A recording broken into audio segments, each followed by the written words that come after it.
আজকে আমাদের এই ট্রাইব্যুনাল 1-এ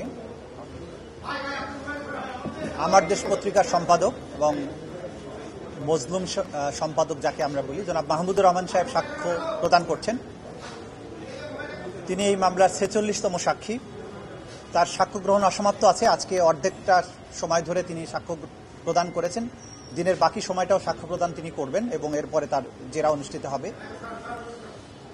মাহমুদুর রহমান সাহেব বাংলাদেশে বিগত সরকারের যে ফ্যাসিস্ট সরকার ছিল সেই সরকারের উত্থান, সেই সরকার কিভাবে বাংলাদেশের বিরোধী দল বিরোধী মতকে দমন করতেন, কিভাবে বাংলাদেশের একটা গণতান্ত্রিক পদ্ধতির সরকারটাকে পরিবর্তিত করে কিভাবে ফ্যাসিজম কায়েম করা হয়েছিল সেই প্রসঙ্গে তিনি সাক্ষী ইতিমধ্যে দিয়েছেন। তিনি আরও সাক্ষ্য দিয়েছেন যে এই আন্তর্জাতিক অপরাধ ট্রাইব্যুনালকে সেই সময়ের সরকার কিভাবে তাদের স্বৈর শাসনকে নিরাপত্তা দেওয়ার জন্য, স্বৈর শাসনের হাতকে শক্তিশালী করার জন্য ব্যবহার করা হয়েছিল, কিভাবে বিচার প্রক্রিয়াটাকে একটা তামাশায় পরিণত করা হয়েছিল, এইসব প্রসঙ্গে তিনি সাক্ষ্য প্রদান করেছেন ইতিমধ্যে এবং বাকি অংশগুলো তিনি আজকে বলবেন। তিনি 46তম সাক্ষী।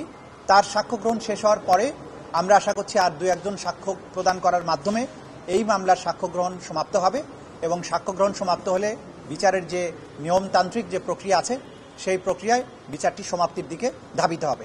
এটাই আজকে আপনাদের কাছে বলার মতো বিষয়।